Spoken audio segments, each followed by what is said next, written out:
এবার আমরা কি পড়বো? স্যান্ডউইচ। স্যান্ডউইচ মানে খাবো না, পড়বো। স্যান্ডউইচ হলো একটা টেকনিক হবে, স্যান্ডউইচ একটা মেথড হবে। এবার এই স্যান্ডউইচের মধ্যে যেমন দেখুন দুটো ওপরে দুটো আমরা ব্রেডের পিস দেখছি, ওপরে একটা নিচে একটা, সরি দুটো পিস দেখছি, একটা উপরে একটা নিচেই। দেখুন মাঝখানে একটা আলাদা লেয়ার রয়েছে। তার মানে কি, আমরা এমন একটা মেথড শিখব যে মেথডে দুই দিক থেকে মাদার টাং হেল্প করবে, সাপোর্ট করবে, আর মাঝখানে টার্গেট ল্যাঙ্গুয়েজ শিখবো আমরা। সেটাকে আমরা কি বলবো? Sandwich method. যেমন বাইলিঙ্গুয়াল মেথড। তাহলে বাইলিঙ্গুয়াল মেথডের অন্য নাম কি? Sandwich method. কারণ দেখুন বাইলিঙ্গুয়াল দুটো ল্যাঙ্গুয়েজ আছে, বাংলা রয়েছে আর টার্গেট মানে ইংলিশ রয়েছে। দুই দিক থেকে বাংলা হেল্প করছে, মাঝখানে আমরা টার্গেট ল্যাঙ্গুয়েজ শিখে যাচ্ছি। ইট ওয়াজ ডেভেলপড বাই সিজে ডডসন। এটা কে ডেভেলপ করেছে? বাইলিঙ্গুয়াল মেথড, সিজে ডডসন। ভেরি ভেরি ইম্পর্টেন্ট নামটা। সব মেথড কে আবিষ্কার করেছে নাম বলা হবে না, যেটা বলা হবে খুব ইম্পর্টেন্ট সেটা জানতে হবে। তাহলে সিজে ডডসন তৈরি করেছেন বাইলিঙ্গুয়াল মেথড। তৈরি মিন্স ডেভেলপ করেছেন। এখানে কি হয়? The help of mother tongue is also taken. মাতৃভাষার হেল্প নেওয়া হয় along with the target language. মাতৃভাষার হেল্প তো নেওয়াই হয়, তার সঙ্গে আবার টার্গেট ল্যাঙ্গুয়েজেরও হেল্প নেওয়া হয়, দিয়ে বাচ্চাদেরকে টার্গেট ল্যাঙ্গুয়েজ শেখানো হয়। Children are not allowed to use mother tongue. বাচ্চাদেরকে কিন্তু মাদার টাং বলতে দেওয়া হয় না, মাতৃভাষা বাচ্চাদেরকে বলা অ্যালাউ নেই। টিচার যেখানে বুঝবেন যে এখানে মাতৃভাষা না বললে বাচ্চারা ডিফিকাল্ট হবে বুঝতে, সেখানে টিচার এটাকে ইউজ করবেন হোয়েন ইট ওয়াজ নিডেড। যখন প্রয়োজন হবে বাংলা বলার তখন টিচার ইউজ করবেন। আর এটাকে স্যান্ডউইচ টেকনিক বলা হয়। ঠিক আছে, স্যান্ডউইচ টেকনিক তাহলে কি একবার ভালো করে ভেবে দেখি আমরা। এখানে মাদার টাঙ্গও আমরা বলছি, আবার কখনো কখনো টার্গেট ল্যাঙ্গুয়েজও বলছি, মানে ইংলিশও বলছি। তার মানে কি, জিএমটি মেথডে আমরা কি মাদার টাং বলতাম, তার মানে এটা এক ধরনের জিএমটি মেথডের একটু আশেপাশ দিয়ে যাচ্ছে। আবার ডিরেক্ট মেথডে আমরা ডাইরেক্ট ইংলিশ বলতাম, তাহলে এটা ডাইরেক্ট মেথডে যাচ্ছে। তাহলে আসলে বাইলিঙ্গুয়াল মেথড কি? বাইলিঙ্গুয়াল মেথড হলো is the combination of GMT and DM method. Bilingual method হলো ডাইরেক্ট মেথড আর গ্রামার ট্রান্সলেশন মেথডের একটা মিক্স আপ, আর কিছুই না। তারপরে দেখবো আমরা অডিও লিঙ্গুয়াল মেথড। সবার আগে দেখুন আর্মি। এই যে আর্মি রয়েছে, ধরুন আর্মি বিভিন্ন জায়গায় বিভিন্ন রকমের এক এক সময় ওনাদের কী বলে ওটাকে, অপারেশন বলে না, যে কি স্টিং অপারেশন নাকি চলে কি, তার জন্য তাহলে এক মাসের একটা প্রজেক্টের জন্য ওনারা নিশ্চয়ই আর 5 বছর ধরে একটা ভাষা শিখবেন না। তখন কী করা হয়, কিছু ওই ভাষার মানে এই সময় ধরুন ওনাদের পাকিস্তানে উর্দু শিখতে হবে, তাহলে এই সময় ওনাদের উর্দু ল্যাঙ্গুয়েজের কিছু শব্দ বা কিছু ভাষা, কয়েকটা সেন্টেন্স তাদেরকে বারবার বারবার মুখস্থ করিয়ে করিয়ে রেডি করানো হয়। যেমন ধরুন ওনাদের ওখানে গিয়ে কী দরকার হতে পারে, কিছু খাদ্য, তাহলে দোকানে গিয়ে বলতে হবে আমাকে কিছু ভাত দিন। তাহলে ধরুন ওই ভাত দেওয়ার আরবি হলো, আমি জানি না, ধরুন আরবি কিছু হলো এবিসি, তাহলে ওনারা কি বারবার এবিসি এবিসি মুখস্থ করে নেবেন। খুব অল্প সময়ের মধ্যে কিছু ল্যাঙ্গুয়েজ শিখে যাবেন। কিভাবে? অডিও, বারবার অডিও শুনবে আর বারবার সেটাকে নিজেরা বারবার মুখে মুখে বলবেন।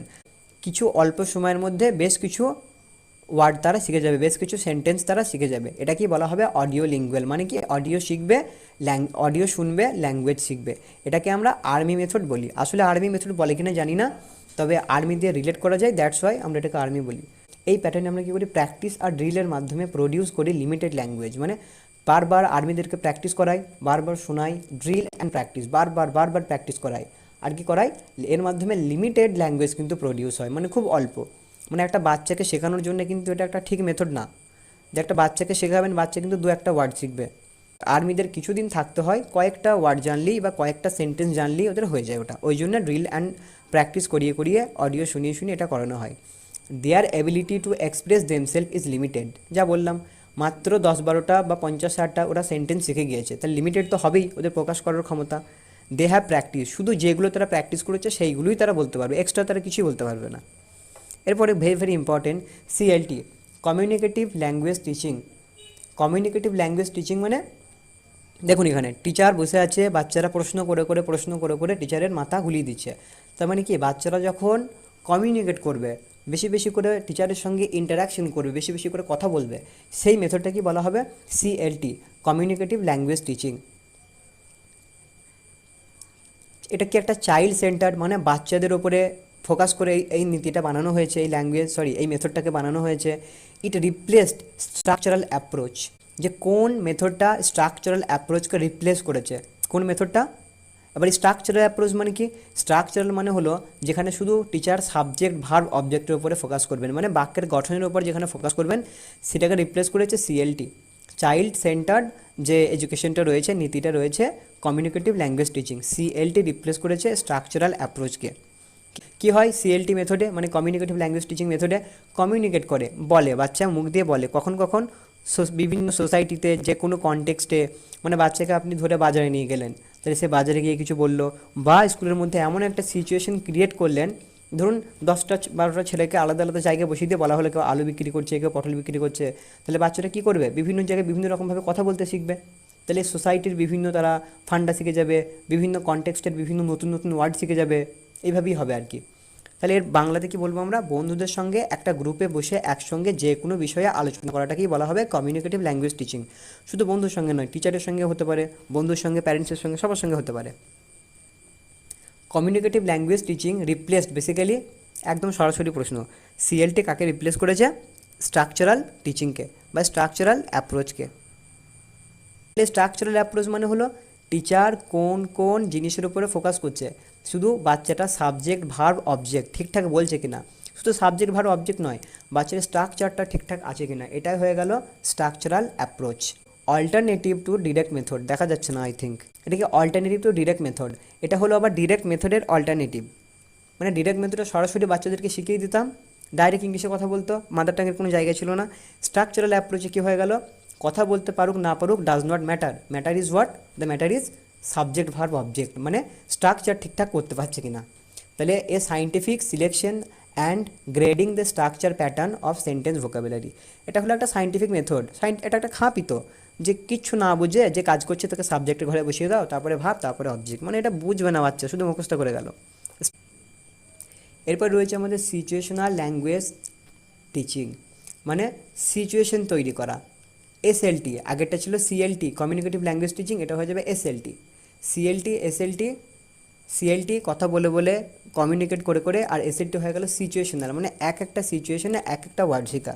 যেমন বাচ্চাটা বাজারে গেল কারোর সঙ্গে, দেখলো কিছু আলু বেগুন পটল নতুন নতুন কিছু ওয়ার্ড শিখলো, তাহলে এই যে ওয়ার্ড শেখা, এই সিচুয়েশন তৈরি, এটা কি বলা হবে সিচুয়েশনাল ল্যাঙ্গুয়েজ টিচিং। বাজারে গিয়ে কিছু নতুন নতুন ওয়ার্ড শেখা, যেমন স্কুলে গেল কটা নতুন ওয়ার্ড শিখলো, মসজিদে গেল কটা ওয়ার্ড শিখলো, মন্দিরে গেল কটা নতুন ওয়ার্ড শিখলো, এটা হয়ে গেল এসএলটি সিচুয়েশনাল ল্যাঙ্গুয়েজ টিচিং। বেশি ডিপ নেই এর মধ্যে কিছু। এরপর রয়েছে কি natural approach of teaching English, ইংরেজি, মানে ন্যাচুরাল অ্যাপ্রোচে ইংরেজি শেখার একটা নিয়ম, মানে প্রাকৃতিকভাবে কীভাবে সে ইংরেজি শিখবে। Natural approach of teaching English was developed by, এই যে মেথডটা natural approach, very very important টার্মটা কিন্তু, এটা কার দ্বারা ডেভেলপ করা হয়েছে, দুজন, ট্রেসি ট্রেল আর স্টিফেন ক্র্যাশন। কে ডেভেলপ করেছে, Tracy Terrell and Stephen Krashen. এর মধ্যে আমরা স্টিফেন ক্র্যাশনকে নিয়ে আলাদা একটা ক্লাস করব। ন্যাচারাল অ্যাপ্রোচে শুধু এইটুকুই, যে কে এটার ডেভেলপ করেছে এটা জানলেই হলো। প্রাকৃতিকভাবে বাচ্চারা যেখানে শিখবে, মানে তাদেরকে না বেশি গ্রামারের উপরে জোর দেওয়া হবে, মানে তারা বলবে তাদের সঙ্গে সঙ্গে বলতে হবে, তারা যা কিছু জিজ্ঞেস করবে কমিউনিকেট করবে উত্তর দিতে হবে, এইগুলোই আর কি। এবার দেখবো মেথডগুলো কোথায় কি ফোকাস করে আর কার কি ফিচার্স। মেথড ধরুন প্রথমেই আমরা দেখলাম যে audio lingual method, army method, যেখানে আর্মিরা ড্রিল অ্যান্ড প্র্যাকটিস করে করে শেখে। ফোকাস কি করে, সাউন্ড আর সেন্টেন্স প্যাটার্ন, যে ওয়ার্ডটা সে বলবে তার সাউন্ডের ওপরে, তার উপরে ফোকাস করছে, সেন্টেন্সটা কেমন প্যাটার্ন তার উপরে ফোকাস করছে, আর কি করছে ড্রিল অ্যান্ড প্র্যাকটিস, বারবার প্র্যাকটিস করছে। আর এটা ফোকাস করে লিসেনিং আর স্পিকিংয়ের উপরে, শুনবে, অডিওটা শুনবে আর স্পিকিং বলবে, দিয়ে শিখবে। ডিএম মেথড বা ন্যাচুরাল মেথড বা ফোনেটিক মেথড বা আরও মেথড রয়েছে, আরও নাম রয়েছে ওটার। তাহলে এটা কার উপরে ফোকাস করে, direct speaking in English, direct ইংলিশে কথা বলবে, বেঙ্গলি মিডিয়াম বা মাদার টাঙের কোনো জায়গা নেই, ডে টু ডে কমিউনিকেশনে হেল্প করে এটা।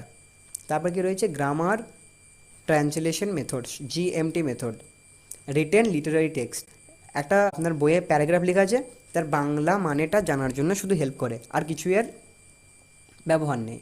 ইংরেজি থেকে বাংলাতে ট্রান্সলেশন করার জন্য হেল্প করে, মানে রিটেন লিটারারি, মানে সাহিত্যের বিভিন্ন টেক্সটগুলোকে আমরা নিজের ভাষায় ট্রান্সলেশন করতে পারি। এর ফিচার্স কি, translate from English to mother tongue, English থেকে তাহলে মাদার টাঙে ট্রান্সলেশন করা। তাহলে ক্লাস ঠিকঠাক লাগলে ফিডব্যাক দেবেন, জানাবেন, যদি কোনো কিছু ইমপ্রুভমেন্ট সাজেশন দেওয়ার থাকে অবশ্যই জানাবেন।